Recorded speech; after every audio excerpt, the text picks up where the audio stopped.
Welcome back. Now we take questions from you, our viewers. If you have a question, please write to us at QuranSpeaks.com.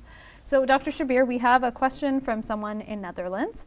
How far should gender segregation be taken in Islam, and how would this look in practice?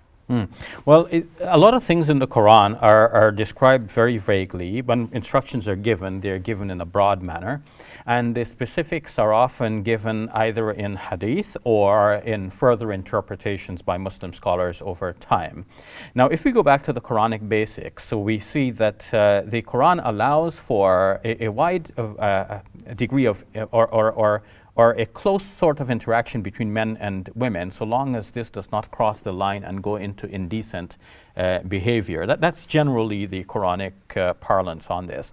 But then when we get to hadith, there are more specific requirements and stipulations, and we should ask how much of this is actually creditable to the Prophet Muhammad, peace be upon him, as his genuine sayings, and how much of this actually was basically the way in which the thinking evolved in the Muslim community over the first couple of generations, and then people thought that the Prophet Muhammad, peace be upon him, actually gave these instructions, and hence they credited these instructions back to him in retrospect.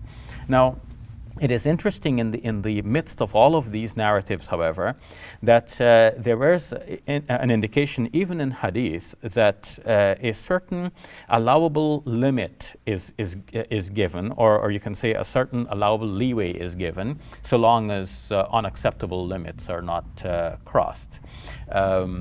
Or limits are not crossed, so one does not get into unacceptable behavior. The hadith I have here in mind is the hadith that says that God has prescribed for the child of Adam his share of adultery. And the adultery of the eyes is looking, the adultery of the hand is touching, the adultery of the tongue is speaking. And then the private parts either affirm or deny that. Now, this hadith can be taken to mean that even if you see that this is adultery and so on, but it could also be taken in another sense that these are allowable things, in that whatever happens without you pursuing it, whatever normally happens in the usual course of activity, so much is allowable and excusable, and then, of course, you have to watch that you don't cross the line and go into adultery. Thank you very much, Dr. Shabir. You're welcome.